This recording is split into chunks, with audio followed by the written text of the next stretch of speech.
এটা তো হয় না জনাব মাহফুজ আলম। আপনার মাথায় কি এতটুকু সেন্স কাজ করে না?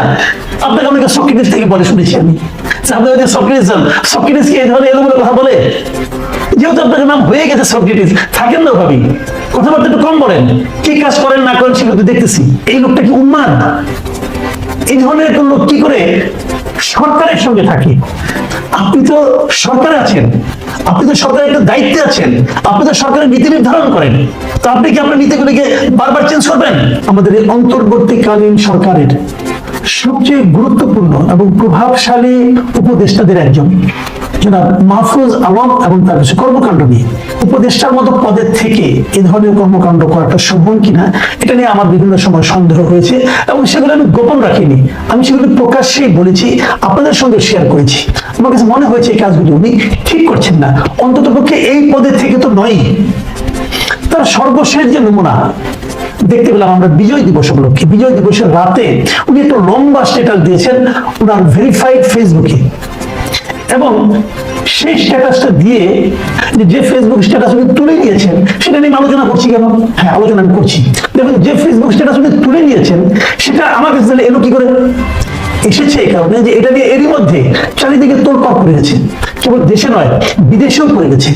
আমার বিদেশ থেকে বেশ কয়েকজন বন্ধু আমাকে সেই স্ট্যাটাসটার স্ক্রিনশট পাঠিয়েছে এবং বলেছে ওনাদের বক্তব্য এরকম যে এই লোকটা কি উন্মাদ?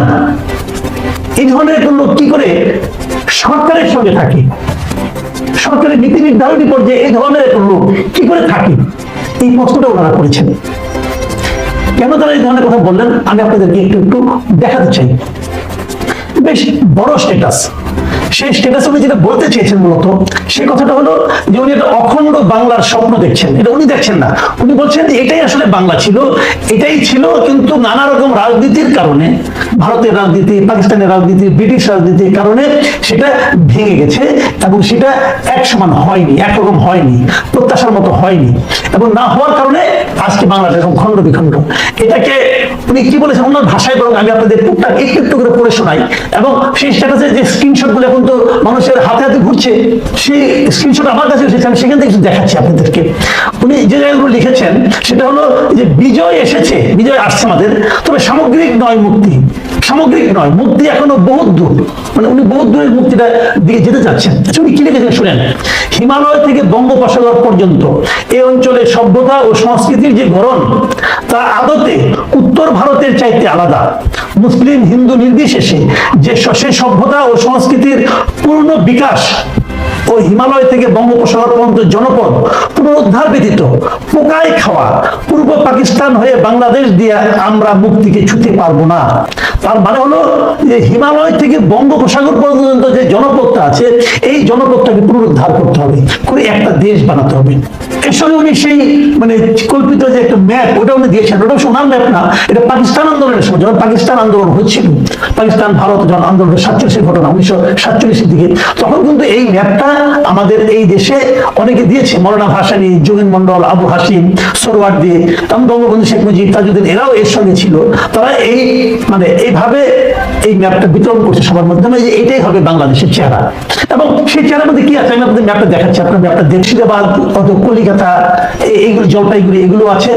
এবং ইন্ডিয়ার যে 7 সিস্টার বলতে যেটাকে বোঝানো হয়, আসাম, ত্রিপুরা, মেঘালয়, হ্যাঁ, এই পুরো এলাকাটা, মণিপুর, এই পুরো এলাকাটা এর সঙ্গে যুক্ত হয়ে পুরো একটা ম্যাপ। এখন এই ম্যাপ কিন্তু কেবল কল্পনায়, মানে এই ম্যাপের রাজনৈতিক এই চেহারা কখনোই ছিল না। এখন মাহফুজ আলম বলছেন যে এই ম্যাপটা আগে একবার দেওয়া হয়েছিল, সোহরাওয়ার্দী সাহেব দিয়েছিলেন, ভাসানী ছিলেন, ওনারা দিয়েছিলেন। সেই ম্যাপটা বলছে যে এটা যতদিন পর্যন্ত অর্জিত না হবে ততদিন পর্যন্ত নাকি পুরোপুরি মুক্তি আসবে না। তো এই ধরনের কথা আমরা আগেও শুনেছি, আরো অনেকে এই ধরনের কথা বলেছেন, অনেক ভারতীয় অনেক নেতা, অনেকে অখণ্ড বঙ্গের কল্পনা করেছেন, কিন্তু সেটা কিন্তু আমাদের বাংলাদেশ কিংবা ইন্ডিয়া কারোর মধ্যে কিন্তু সেটা গৃহীত হয়নি। কেউ সেটাকে কিন্তু বাস্তবে রূপ দেওয়ার কথা ভাবেও নেই এবং সেটা যথাযথ বলে বলেও নেই। কারণ বললে পরে কি হয়, রাষ্ট্রীয় যে সার্বভৌমত্ব সেখানে কিন্তু নানা ধরনের প্রশ্ন আসে। কাজেই সেটা আপনারা কতটা শোভন অথবা এই ধরনের একটা গুরুত্বপূর্ণ পদের থেকে সেটা নিয়ে কিন্তু আলোচনা আছে। আমি আরো এই তোনার স্ট্যাটাস থেকে আরো একটু পড়ি। উনি বলেছেন এ রাষ্ট্রের জন্মদান তথা ভারত নির্ভরতা ও ভারতের আধিপত্য মুক্ত রাখতে 75 আর 24 ঘটাতে হয়েছে।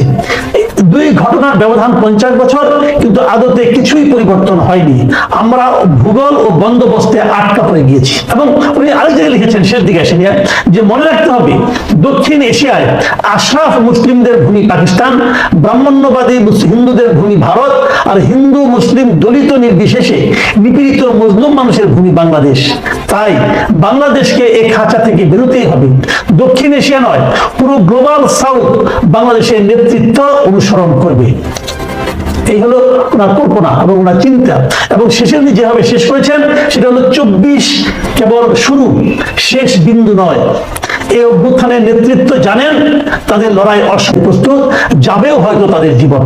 উনি বলতে যাচ্ছেন যারা ওনারা নেতৃত্ব দিয়েছেন, সেই নেতৃত্ব যারা আছেন তারা জানেন যে আন্দোলনের শুরু মাত্র এটা শেষ হইতে আরো অনেক দূর যেতে হবে।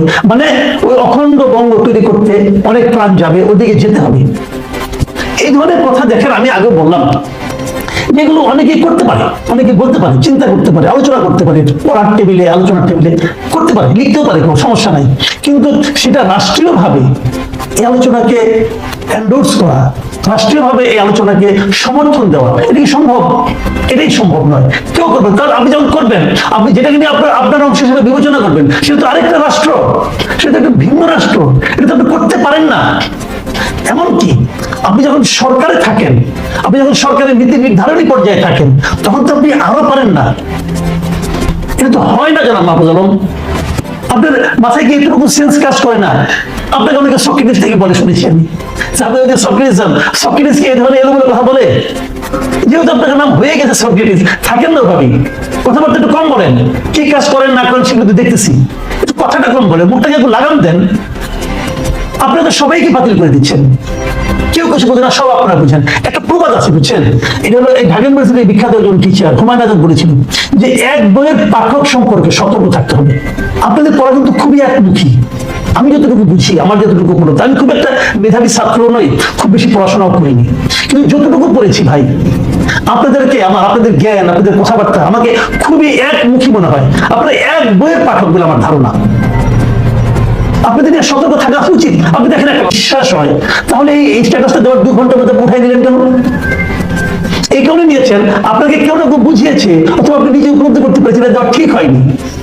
ঠিক না হতে পারে, এটা উঠে আনাটা আমি খারাপ মনে করি না। হতেও পারে এরকম যে আমি একটা কিছু বললাম, কিছুক্ষণ পরে আমার কাছে মনে হলো না, আমি একটা পাল্টা যুক্তি পেলাম, মনে হলো রাখা ঠিক না, অথবা আমি উঠিয়ে দিলাম, এটা হতে পারে। কিন্তু যে নাকি বড় বিষয়, যে বিষয়টা নাকি আমাদের আন্তর্জাতিক অঙ্গনে, আমাদের রাষ্ট্রীয় পর্যায়ে সংঘাত তৈরি করার মতো অবস্থায় নিয়ে যেতে পারে রাষ্ট্রকে, সেই ধরনের বক্তব্য আপনি হুট করে দিয়ে দিচ্ছেন, আবার তুলে নিচ্ছেন। ভাই এটা তো ছেলে খেলা না, এটা তো পুতুল খেলা না। পুতুল খেলার যোগ্যতা নিয়ে রাষ্ট্র চালাতে গেছেন, এত সহজ না দুনিয়াটা। এই ধরনের কথা আপনি মানে পাঠচক্রে বলতে পারেন, এমনকি পল্টনের মাঠেও বলতে পারেন, কিন্তু সরকারের একজন উপদেষ্টা